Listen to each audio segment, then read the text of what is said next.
Well, welcome everyone to Money and Meaning, Kinder Institute of Life Planning's blog, where we tell the stories of registered life planners from around the globe. I'm Lora Woodward, Communications Director for Kinder Institute, and this is our I'm a Registered Life Planner series. I'm thrilled today to be joined by two financial planners who earned their Registered Life Planner designation within the last year, and who were life planning partners during their Evoke course. Diana Yáñez with All the Colors based out of Mexico, and Elliotts Appel with Kindness Financial Planning based out of Madison, Wisconsin. Welcome, Diana and Elliott. Hi, Laura. Excited to be here. Thank you. I'm excited to have you both. So I want to start by understanding briefly each of your journeys to financial planning. So Diana, would you please share how you became a financial planner? My journey was pretty roundabout. I actually interned at a broker-dealer when I was in college and realized this was not the world for me. But because of my own interest in personal finance, I eventually made it back into financial planning. I read George Kinder's 7 Stages of Money Maturity. And my first impression of that book was like, this is wonderful. It's incredible to think that there are people who do this for work. I would love to do that. And it's not real. I didn't think people actually did that kind of job. And then a couple of years later, or like a year later, I met a certified financial planner who literally carried around in her bag a brochure from the CFP board that said, financial planning, a great career for women. And from there, that's how I made it into financial planning. Oh, that's awesome. And actually, I believe we actually took the 7 Stages of Money Maturity together in Philadelphia. So I know that you eventually took the course with George Kinder teaching it, which is pretty cool. So Elliott, tell me your journey with financial planning. I feel like I'm one of those odd people who have been in the industry since college. So I interned while I was in college at Charles Schwab, ended up meeting one of the partners of a registered investment advisor while interning at Schwab, and then just worked my way through the company post-graduation. So I did trading at that firm. I worked as an associate. I helped train associates at one point, and then also was a financial advisor. So I've been in the industry since college. Yeah. And how did you decide to open up your own firm then? There's a lot of reasons behind that, a long story, but the short story I will say is that my fiance graduated medical school in Seattle, and her top choice was out here in the Midwest, and figured that was a good launching off point to try my own thing.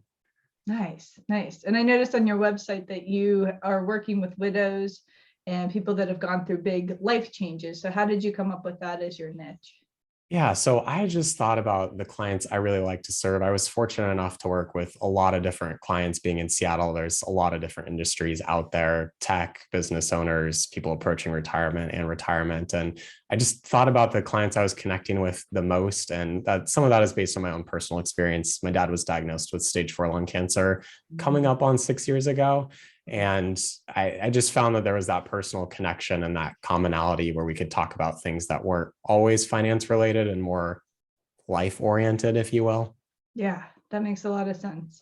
And Diana, I know All the Colors was recently launched. And so tell us about your business.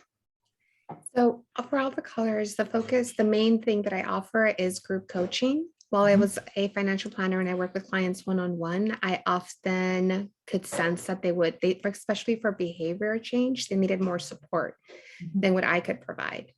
So through group coaching, I teach people the skills, knowledge, and practices they need to feel confident with their money decisions. And that's a big difference, right? There's not a lot of financial planners who only focus on the confidence side of it. But because I'm not doing one-to-one, I can't go as deep into one person's technical aspects of their finances, but I can go pretty deep into how they themselves look at money. Like I can lead them through a lot of self-inquiry. So that's the main offering that All the Colors has. I also do workshops. Everything is group related. I'm also considering focusing on couples because I love navigating couples with their decisions. So it's kind of like if you're 2 or more people, I will work with you. Nice. That's awesome. So tell me what has it meant to add life planning? So you mentioned both of you are certified financial planners. So you've added life planning to your financial planning skill set. What has that meant to you? Diana, why don't you start? It's meant a lot. That's why I came into this profession. Really, that's what motivated me the most. Before launching all the colors, I worked at RTD Financial, and I wanted to work with them because they did a lot of life planning. Right? I've always wanted to be in that kind of financial world where we look at the client's inner relationship with money. And what that means, I feel like the program really helped me be a better listener. It taught me over and over again that it was less about what I was providing for the client and like technical expertise. And it was a lot more about the space I was creating for them. So that was huge. Yeah, that's a great description of it. So Elliott, what is your takeaway for life planning? Yeah, I'm not sure I can add much more than Diana just said about it. For me, it was a way to figure out how to listen better and create the space for clients. And I think the other thing I took away from it was me not necessarily providing all the solutions and creating the space for the client to figure out what's best for them. And that's been one of the amazing things about implementing this, is just the creative ways and solutions people will come up on their own that I would never even think about. Yeah, and that's exactly it. Like we don't judge the client's life or what they want as their like dream of freedom, but also they have the creative solutions to whatever obstacles are in their way. And so it's just amazing in these engagements to create the space, as Diana said, about to still allow them to flourish. Yeah, very cool. So how do you think life planning actually sets you apart from other financial planners out there? It makes it easier for clients who are interested in the type of work that I love doing to come to me. I can tell when some clients are like, I actually just want you to talk to me about stocks and bonds. And we just don't click. So that's actually really fun. I don't know. That's one way that it sets me apart from other financial planners. What about Yeah, no, that's a good answer. You have more clarity yourself around who you want to work with. Very cool. What about you, Elliott?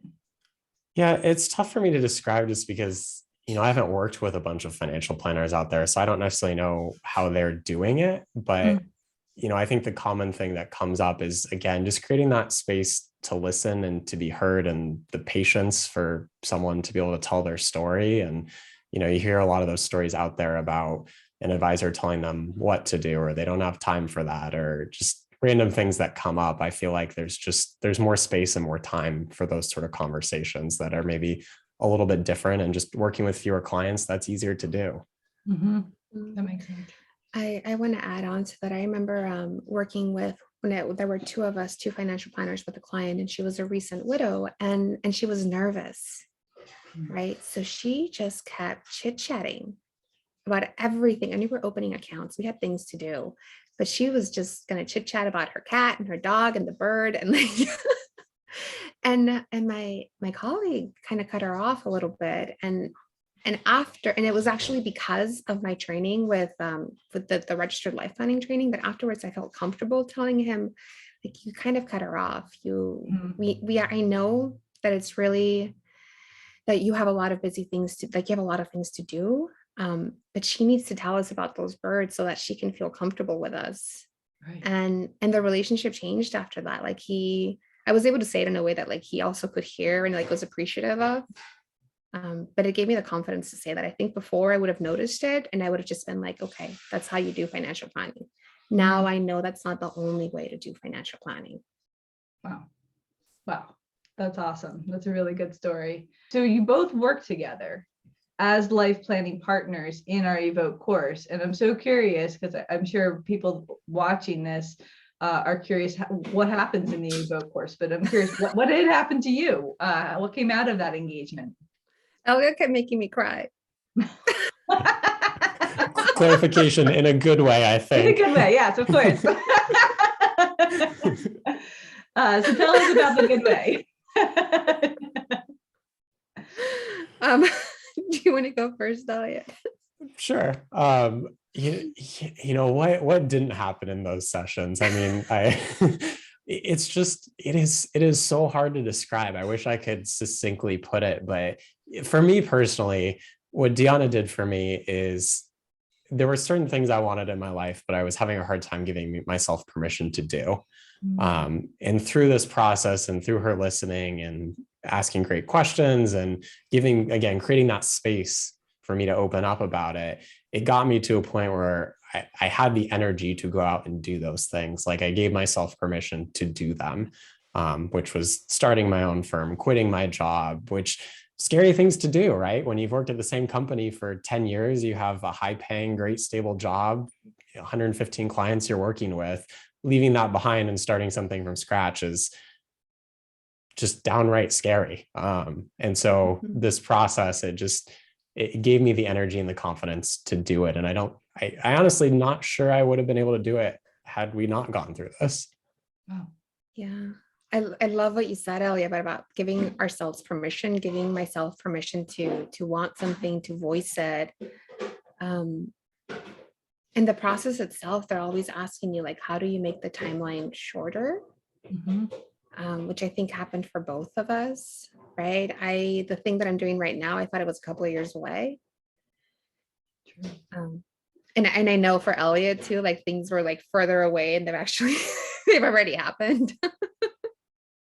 Yeah, it sounds like you both shortened that timeline significantly, and that you in a way have been holding back from, but because of this process, I think you said it really well, Elliot. You had the confidence and the energy to start to deliver that for yourself. And I feel that a lot, like I could have done it with a book on my own, but it's not as effective. Because whenever I get uncomfortable on my own, I just skip it. But Elliot wouldn't let me skip it. Which is like, that's exactly what our clients need from us, or what they're asking from us. It's that patience of like, I hear something underneath, I'm actually going to bring it out to the surface, and it might make you cry, but it's going to be okay. And like, that's what it was like for me. I cried. No, that's a good description of it. Yeah, thank you for that. So what's next in each of your life planning journeys?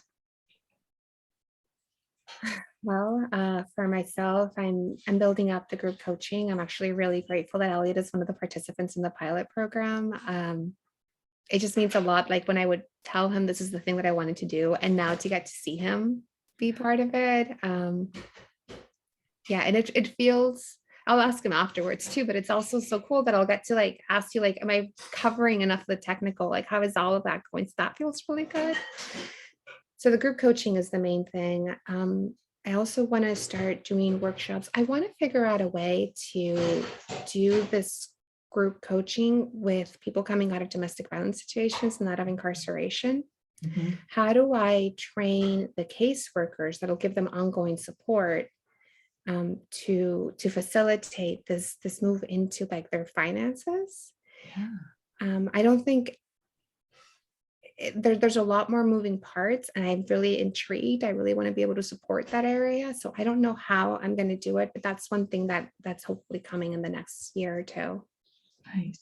Yeah, that's wonderful. Elliot, what about you?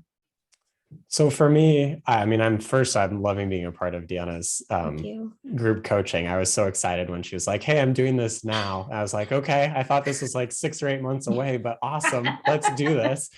So I'm doing that right now, but I'm also building my firm. So from the ground up. And so I'm just trying to get this, what they'll call a lifestyle practice in the industry, probably 40 or 50 clients or less, and focused on widows, caregivers, and people affected by major health events, and just provide great service and financial planning topics and investments and everything else that financial planners do. So I'm just really excited to be on this new life stage and new journey where I get to create my own vision. Yeah, that's really cool. So what advice would you give to somebody who's just starting out with our courses, with maybe even starting their own business? What would be that nugget of advice that you wish you had maybe 6-12 months ago? I think if you're starting the courses, I would say like, congratulations. If you're curious about this and then you're going for it, like the thing that it can be very, very transformational. right? You don't know what you're going to look like on the other side. That's what I've heard about, like a lot of, like when you have a major life challenge, or when you're like get married, become a parent, like those big life transitions. Going through this course it felt like that, because it's such it can be, if you give yourself permission, if you allow yourself to go that deep, it can really change things inside of you. And it's exciting to find out who you're going to be on the other side. And you're more likely going to be like more of yourself, right? So I mean, Elliott is incredible. Like, I could see someone going through like having a health crisis in their family, and getting to work with him on your money. Like, oh, I could just relax, like knowing that I had him on my team. So I'm super excited for your clients, Elliott. Thank you. I think for me, one thing I would have done differently is start incorporating life planning sooner, which it was tough. I went through the Evoke and I just didn't do it. And then I got to the mentorship and I was scrambling. It just wasn't a feasible thing at my last firm. So I would say, if you're going through this, do it with friends, do it with acquaintances, figure out a way to start implementing and practicing it. Because if you don't, you're not going to get as much from the experience. Yeah. That makes a lot of sense. Yeah, I think sometimes when people go through our program, they're at a larger firm and they might be thinking about starting their own firm, but they're not sure what to do around actually starting to work with clients.